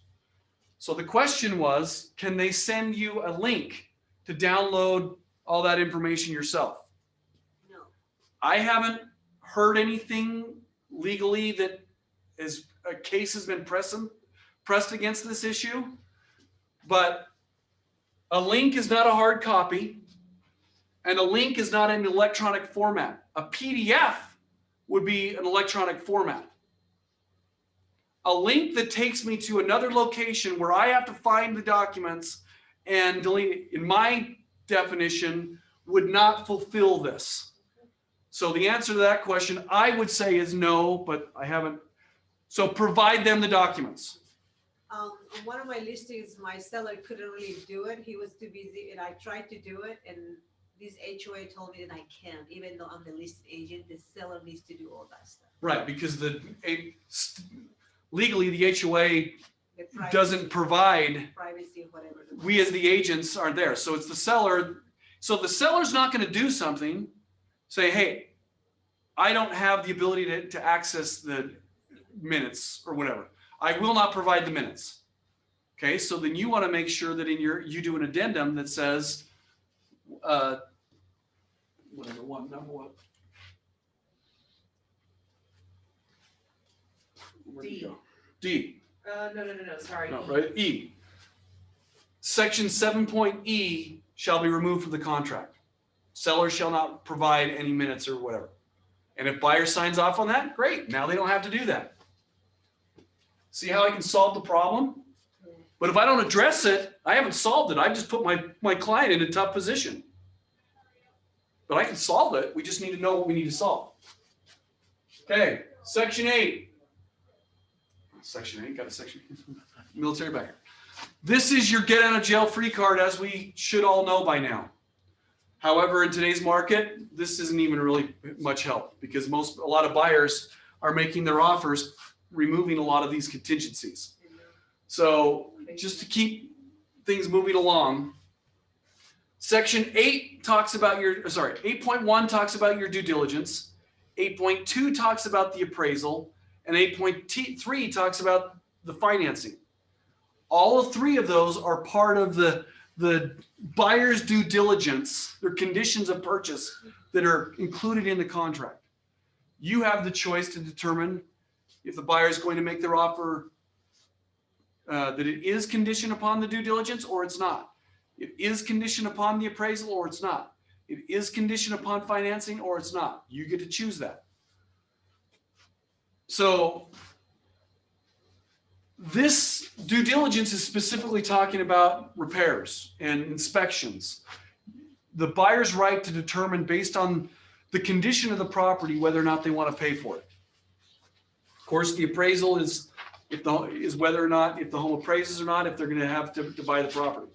And then, of course, the financing being specifically, do they qualify for the I loan? have a question about the appraisal. So if I put it's not, I should have an addendum explaining the way how we wanted to be able to, if it comes higher, or how much, the percentage or whatever, I need to do that. I don't understand your question. So if you're not going to make So it subject to the if I appraisal, put subject to appraisal, then it's not but at subject the to same appraisal. time, I wanted to find out how much my buyer is going to come out with cash, so I can have an addendum explaining that. Well, let me put it this way. If I received an offer that said that it's not subject to the appraisal, I want to know, as a listing agent, how is your buyer going to buy the house? That's what is I'm it- saying. is Do it I need cash? an addendum? Well, And I will put, it will be, like you said before, And- 1% or whatever. well, we're talking about two separate things. Right now, all this is a conversation is I want to know how your buyer's going to finance the purchase. That would not have to be an addendum, because I'm like, what's cash transact? Okay, well, that was already spelled out in section 2. We knew it was a cash purchase. I'm But not if- saying about cash purchase. Right now, they're actually, I'm receiving, I'm Okay, knowing that they. I know have where we're going. offers. Let's hold that one for after. No appraisal. Let's hold that question. Write down your question. Let's talk about that more afterwards, because it's going off Okay. into a tangent and I don't want to be able to do that right now. So You finished with that one. yeah. Key thing is I want to spell is, if your client is looking to cancel, this is their right to cancel. If your buyer's looking to cancel, this is the buyer's right to cancel in these 3 categories. So if it's based on inspection, whatever, that's going to be kind of under their due diligence. But let's say, because right now there's a buyer's notice of cancellation form, and it asks you to check one of 3 options. Option 1 is you're canceling before due diligence. That's option 1. Option 2, it says you're canceling after due diligence, but before the finance and appraisal deadline. And then option 3 is you're canceling after your contingencies in total. So after the financing deadline has lapsed. So let's say that let me go to paragraph 8.3. This is the reason why I want to address this issue. We're going to 8.3. Okay. So this is where it's saying my offer is conditioned upon getting financing. So I'm going to check box number B. But one of the things that I also put in, I'm not going to say, assume we're not in the market that we're in right now. We're just kind of in a normal market. In the past, what I used to do is we already determined that my earnest money was $5,000, right? So if I wanted to make my offer better for the seller to consider, like in today's market, we got to give the seller as much as we can and as much as the buyer is willing to allow in order to get their offer accepted. So in today's market, if I had to make my offer contingent upon one of these things, let's say I decided, you know what, hey, buyer, the buyer has told me they're willing to make their offer contingent upon financing only. They're not going to make it on contingent upon the appraisal. They're not going to make it contingent upon due diligence. Just between you and me, by doing that, they're still giving themselves kind of an out with due diligence, but we're not going to go off tangent. I don't want to complicate with we can talk about examples afterwards. Let's just keep it the way that 8 months ago, normal offers were occurring. People were not waiving all these due diligence. We're not going to overly complicate it. So they made it subject to due diligence, they made it subject to financing, and they made it subject to appraisal. But it was still kind of a competitive market. So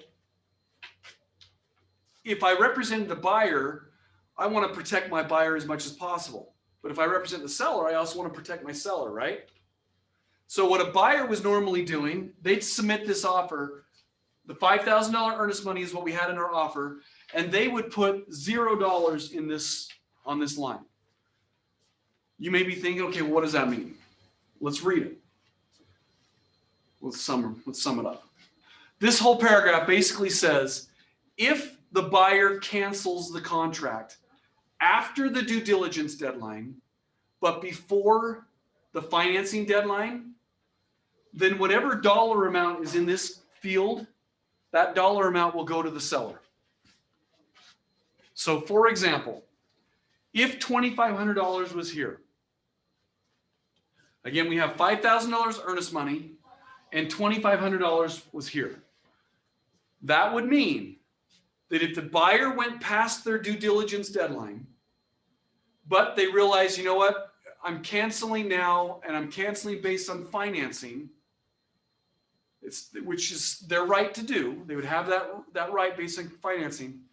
The buyer would be giving $2,500 to the seller of that $5,000 earnest money, and they would only get $2,500 back of the full $5,000.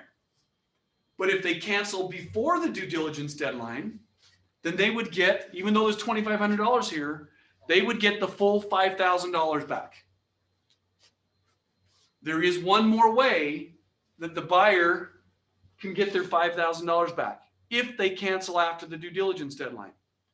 Any ideas? Not agreeing on the appraisal?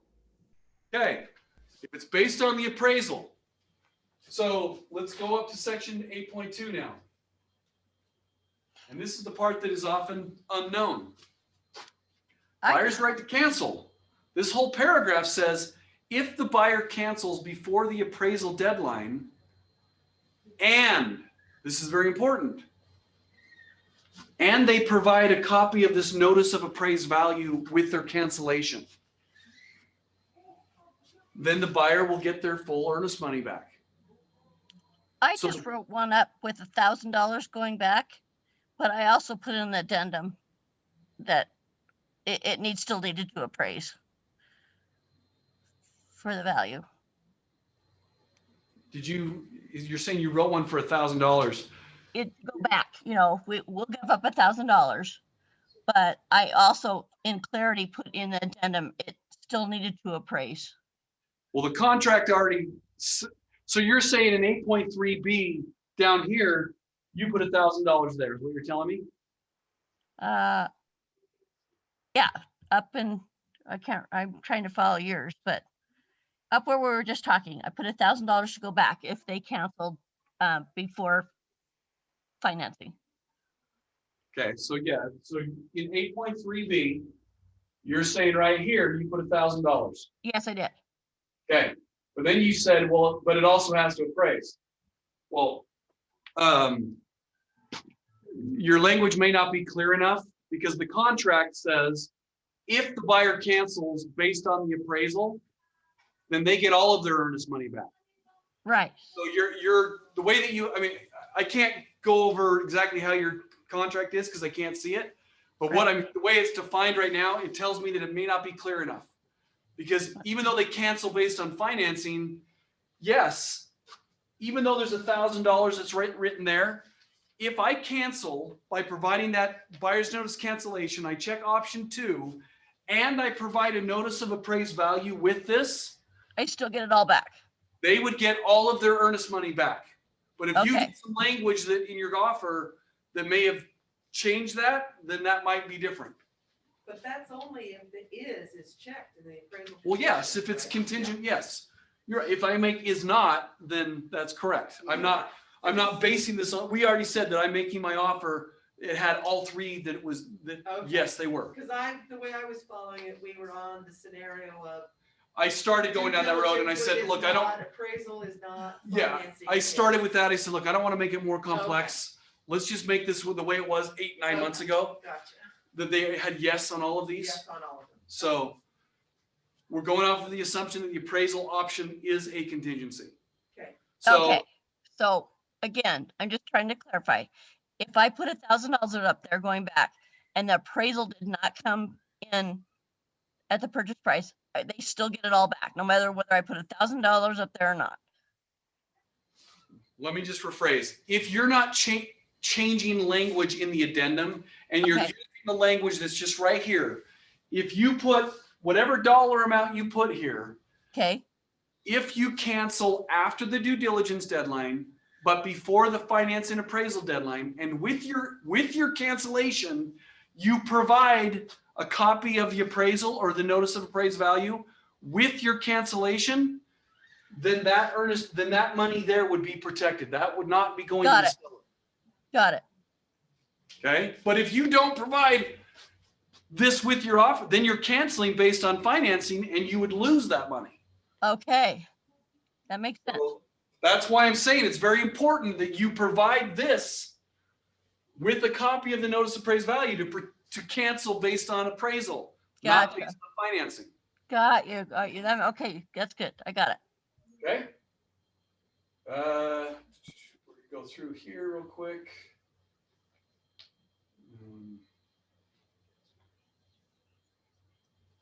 What is that time in there? Let me see. So It's 11:42. Okay.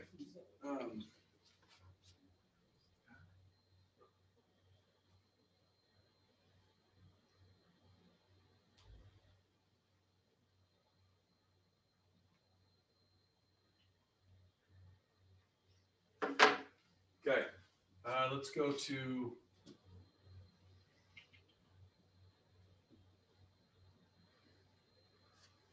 briefly on section 12. So this is something that is also part of the seller's disclosures that we glanced over, but in the seller's disclosures, it said if there's any lease agreements. So say like you're selling an investment property, you had to provide a copy of the lease agreement as well. Section 12 breaks it down a little bit more. It's identifying if the property is being leased. Let's say in St. George, they do a lot of vacation rentals. So if I sold the property, if I had a property in St. George and I already had it rented out for the Christmas holiday. So the week of December, I've got it rented out for between December 15th to December 30th. If I sell that property, I've got to provide a copy of that tenant lease agreement. I mean, the short-term rental agreement as well, because that lease agreement is going to still hold value when that sale occurs. And that new homeowner thinking that they're going to be able to celebrate Christmas in their house, and then someone knocks on the door on the 15th, telling them to get out. They got to get out. Now, if I don't disclose this to the client, to the new buyer, that doesn't mean that the buyer doesn't have to let them in. No, that's a contract that exists. The difference is if I didn't disclose that, now that buyer who owns the property could come after me for damages for failing to do what I was supposed to do. But that vacation rental, that tenant who has a contract to rent that, they have an obligation to be there. And if that owner doesn't get out, well, then the tenant has an issue against them which then that owner would come against me. I mean, it would be this long cycle. So just know that that's part of the contract. If there's vacation rentals that you're dealing with, that's kind of what this is talking about. Long-term leases, short-term leases. Okay. Authorized signers. We already talked about the contract is talking about, are you the person that has the right to sign this? If it's a husband and wife that, of course they're married, but only one of them owns the property. If my property was only my wife's name, well, I'm not authorized to sign for the sale of my house. If it's in her name, I'm not one of the authorized signers. Or if we talk about a corporation, am I one of the authorized managers, whatever, to sign for that contract? You're just verifying who has the authority. So we want to verify who that is. Rob, on the rental agreement, when you sold the property and you have a new buyer, are the buyers are okay? The rentals, they stay there in the property, but the new buyer can be able to increase the rent or not? Or they have a contract. It depends on what was identified in the lease. No, if there was a lease, hey, the lease, you're going to rent this for the 2 weeks and it's for a total of $2,500. The new buyer can't say, well, no, I want to charge you $3,000. They can't come. They have a contract for the terms of the agreement. They have to, they're obligated to fulfill that contract. So they can't modify it. Section 16, this is where we're talking about on default. So the language is basically the exact same, whether the buyer's in default or the seller's in default. It's just in reverse order. There are 3 remedies if that happens. So we talked about if the buyer did not deposit their earnest money in time, they would be in default. So therefore, the seller would have this remedy. If buyer defaults, seller may elect one of the following remedies. Option A, the earnest money is going to be retained as the liquidated damages. So the $5,000 earnest money check that was never turned in, that buyer, if the seller chose that option, that buyer would owe that money to the seller. Now, collecting it's a totally different problem. But according to the contract, the buyer owes that if that's the avenue that the seller take. It's not the choice of the buyer as to which remedy the seller must choose. So many times I have agents give legal advice. They'll tell their client, don't worry about it. If you default here, it's only $1,000 of earnest money that'll cost you. That's legal advice. And they're assuming that the earnest money that was collected, if it was only $1,000 earnest money, that's the only damage that's going to be there. And I have to correct agents all the time. Like, hold on a second. First off, you're giving legal advice. Second of all, how do you know that that's the only damage? Well, they've only got $1,000 earnest money. Okay, well, that's option A. Let's go to option B. Let's say that the seller wants to look at option B. Maintain the earnest money deposit or deposits, if applicable, in trust. So assume the buyer actually did deposit the earnest money. So we have $5,000 into the trust account. That earnest money would remain in our trust account, and the seller would sue the buyer to specifically enforce the REPC. So they would go to court, and the court would enforce the contract, which means that the buyer has to buy the property. And then on attorney's fees, if that were to happen, the seller went to court. The seller could also claim, okay, well, it's cost me this much money to get this enforcement. So not only the buyer has to buy the property, but it's now cost another $20,000 in attorney's fees that the buyer now has to be responsible for.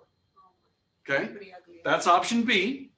Option C, the earnest money gets returned to the buyer, if applicable, and then the seller can pursue any other remedy of law.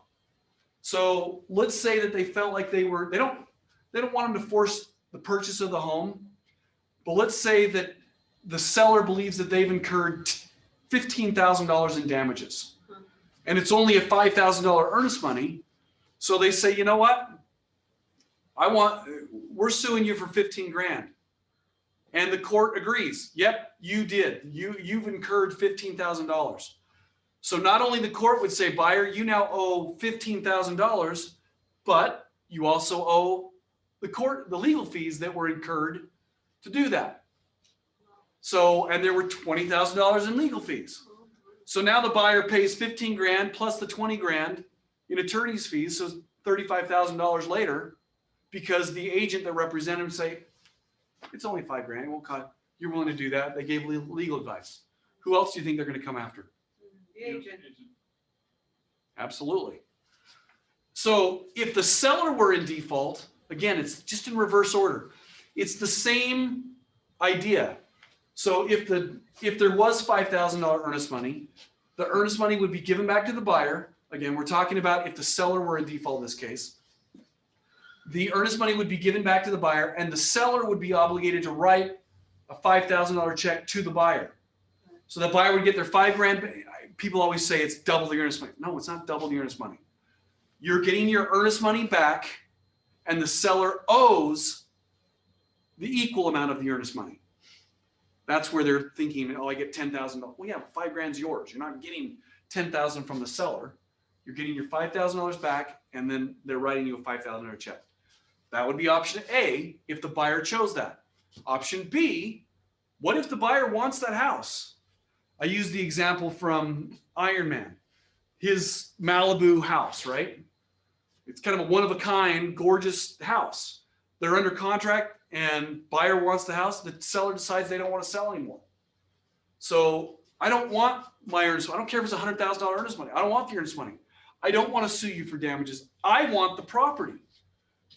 If it's a house that there's 1,000 houses that are the exact same, the court may not look at it and say, listen, your buyer, you can get the exact same house next door, and we're not going to force the sale on the house. But if it's unique, if it's that Iron Man Malibu house, that's a one-of-a-kind property, right? Maybe they're more inclined to enforce that. Let's say they go that route and then they lose, and the banks and the court's gonna say, hey, yeah, you can buy this house over there, and we just find they are then also not entitled to that earnest money, right? That would be up to the court to decide. So if I would say probably not, Okay. because That's the recourse of the choice. I'm assuming the court would determine. Yeah. Because if they're saying they weren't at fault at all, well, then that would tell me that they weren't ever in default, if that's what the court identified. But if the court said, yeah, you're in default, but you're, instead of getting this remedy, well, all parties agree to this remedy. Gotcha. And whatever it would be, but that would be up to the court. And then I'll get yours in a second. Let me just get the last. And then the last would be that the buyer sues the same thing. If the $5,000 isn't enough, they sue for liquidated damages. The earnest money is returned to them, and they sue for the 15 grand. So they're the same remedies, they're just in reverse order.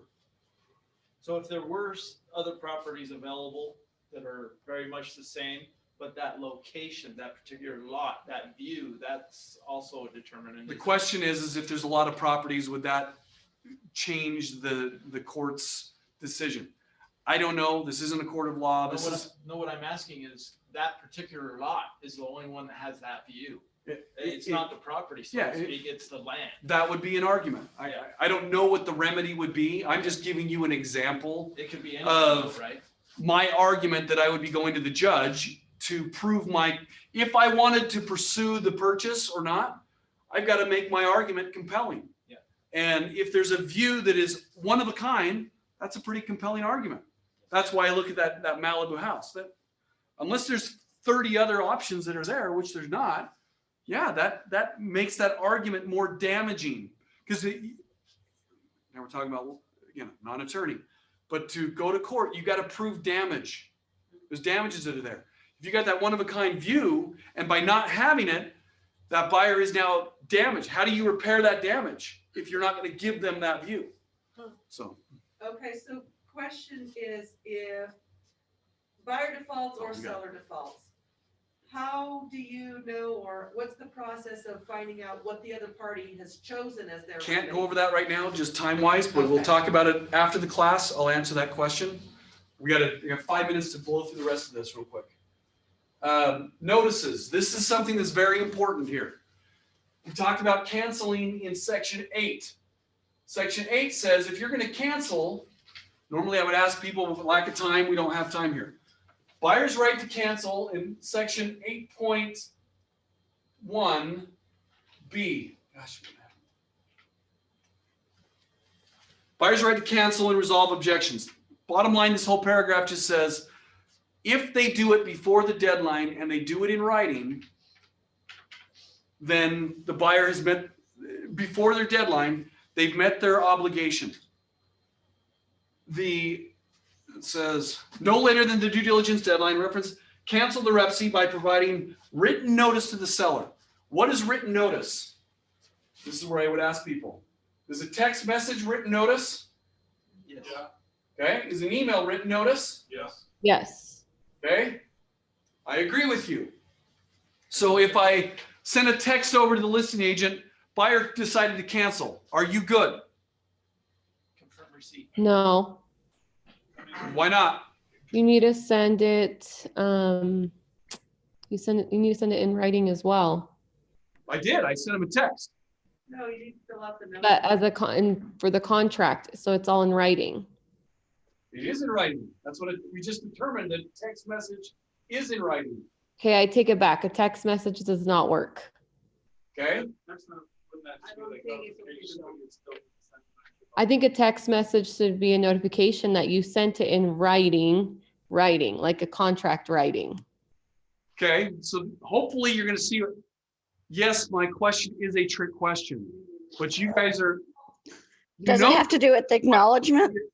It's being, you want it to be one answer, but you're not explaining it the way that it would actually be. I'm here to tell you, in section 8, it says, wherever we were, I must provide written notice to the seller. A text message would be written notice to the seller, and I would be just fine according to this. But everyone else is right. Well, that just doesn't sound right. That doesn't sound official. That's it. Okay, well, I'm following the contract, and I agree there seems to be better ways of doing it.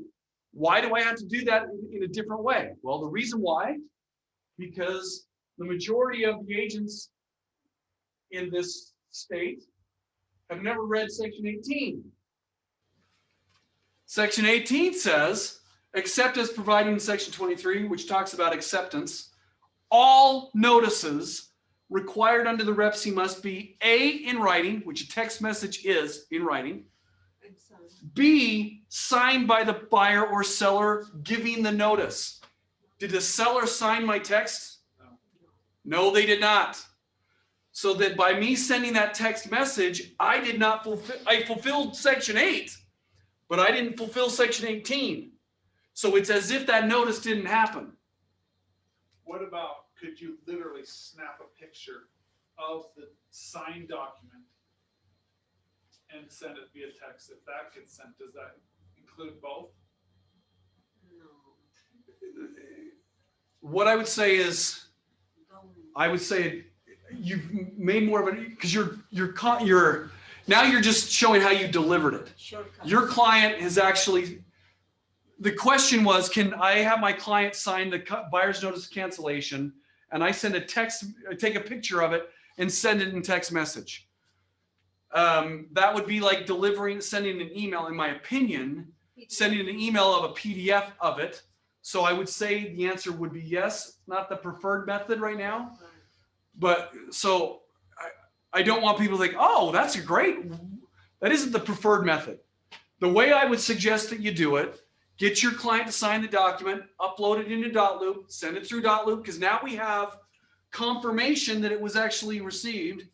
It's got to be received by the buyer, seller, or their respective agent by the deadline. You've got to provide, so it's got to be in writing, it's got to be signed, and we've got to show proof that was received. So my staff will ask you, hey, if you send it from your own email, we don't know that you sent it in time. We don't know if it was ever received by the other party. But if you're putting it in .loop and you've got proof of correspondence with the other agent in the past, and now you show that you sent it to the same document, just by hitting it, you're sending it through .loop, we've now got a transactional history of that. And that's why we ask for this information. So many agents say, why do you need that? It's not that big a deal. Stop harassing me, blah, blah, blah, blah. I need it because if you don't provide it, then your client is at risk. So are you. I will never ask you for something that is not necessary. If myself or my staff is asking for stuff, it's because we need it for a specific reason. So please help us out. But that's what we're trying to show here. Section 8, yes, a text works, but 18 changes. Make sense? Yeah. We're now out of time, so I've got to just blow the last two things. 21, we talked about 5 p.m. The contract as a default has 5 p.m. Mountain Standard Time as the default deadline. We can change that. I can say the acceptance deadline on the settlement is at 10 p.m. on a date. Whatever, if I'm changing it, fine. But if I don't give a time, then the dates that we specify in section 24 automatically have 5 p.m. as that deadline. So last two things. Let's first go to 23, acceptance. Acceptance occurs when two things have happened. Seller or buyer have signed the offer or counteroffer, where noted, of acceptance, and seller or buyer, their agent, has communicated to the other party that acceptance. So if my client just signs the document, but I never communicated to the other side, acceptance never has happened yet. Now, is verbally, is that a form of communication? The answer is yes. But can you prove that that verbal communication occurred? No. Well, here's evidence that we talked on the phone. Okay, what was the conversation? Unless you record all your conversations, you can't prove it. So the written format is a better way to prove it. Doesn't mean acceptance hasn't happened.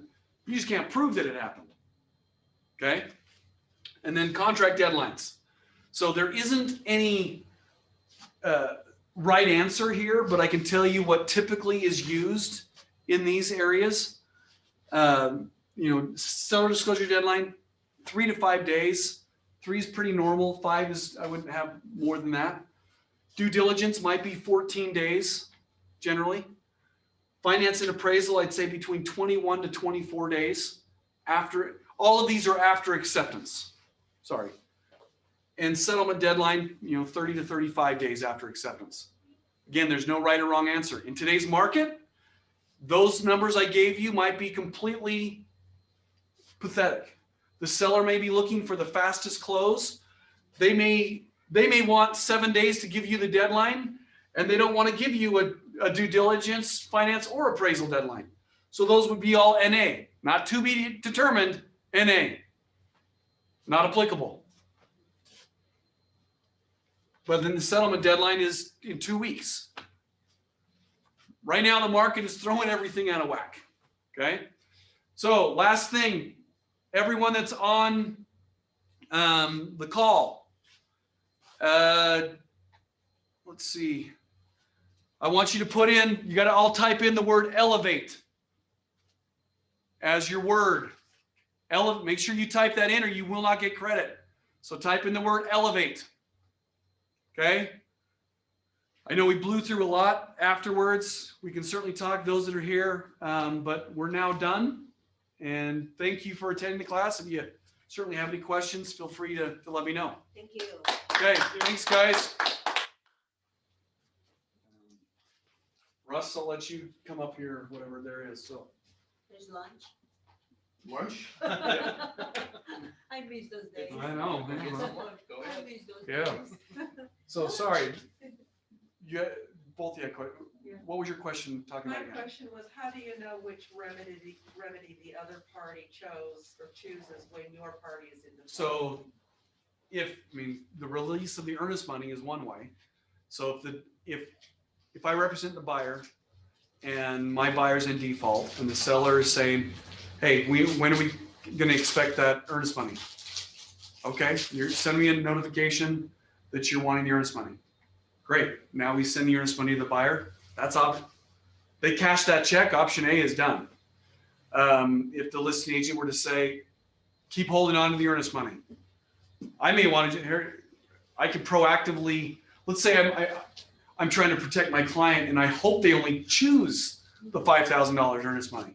So now proactively, I'm trying to make that happen. So I send to the listing agent, hey, sorry, this didn't work out. You know, where would you like me to send the earnest money? Now they may never respond. So I don't get any answer there because they don't want me to send the earnest money, but they might. They just will send it to this address. Great. Now if I send it and they cash the check, whoo, they just solve the problem for me. But they may come back and say, nope, we're not. My client's taking them to court. So just continue to hold on the earnest money. Okay. So it's really kind of instigated by that. Okay. Agents. Depends on agents. Some they're very savvy. Some agents. Yeah, it's just very easy. it's gonna. Everyone wants the earnest. I mean, that's always the driving force. Most likely. It's kind of what it was. And then you had a question. 2.2, is there a deadline and a time frame that they have to have the recording and the settlement processing all done?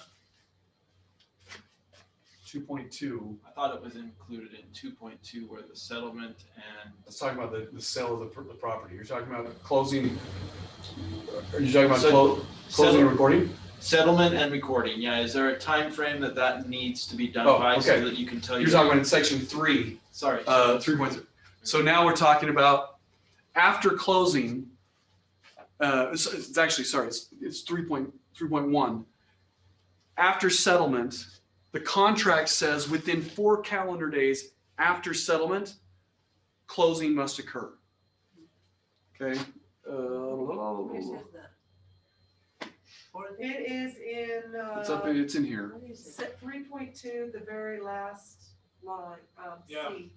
Shall C. Oh, right here. Yeah, okay, it is in 4 3.2. days after calendar settlement. days Where after is this? settlement. Where? So it's right here. So closing. Settlement has been completed. It's just identifying what it is. But then the actions described in 3.2b, which is there, shall be completed no later than 4 calendar days after settlement. Oh, So if you sign today, contractually, it must fund and record within 4 calendar days after the signing.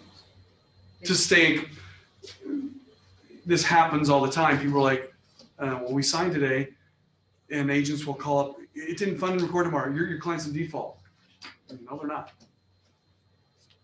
Well, we need, my clients are trying to move into that property. I get it. I understand. It sucks. We're not on a contract. And can the listing agent instruct the title company that they don't want it to record for 2 business days? You're asking, can they? Business days? So this would, Is again, it ethical for them to do that? If it works in their client's benefit? because it gives them what my more answer would time be to is move out this. or I don't something. think there's any answer that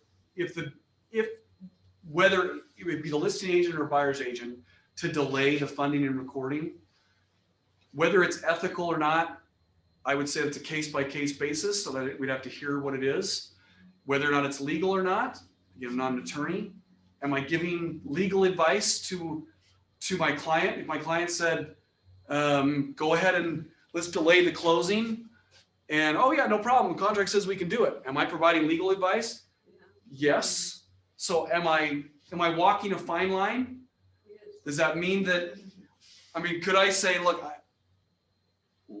if you're instructing me to tell the approach would be this, my seller's telling me, look, we want you to delay the closing. I'm like, okay, well, obviously I'm not an attorney. I can tell you, according to the contract, it says that we have to fund and record at least within 4 calendar days. So according to the contract, it appears that we'd be okay, but you want to get legal advice. You want to talk to an attorney to confirm that. Nope, I take your word for it. Okay, so what are you asking me to do, seller? I'm instructing you to notify the title company to delay closing until the 3rd business day. And get it in 3rd calendar. writing from your- Get it in writing. So now you see the difference? It may not look like a big deal, but I didn't provide legal advice. B, I'm following what my counsel that my client has done. And I have, part of the fiduciaries is,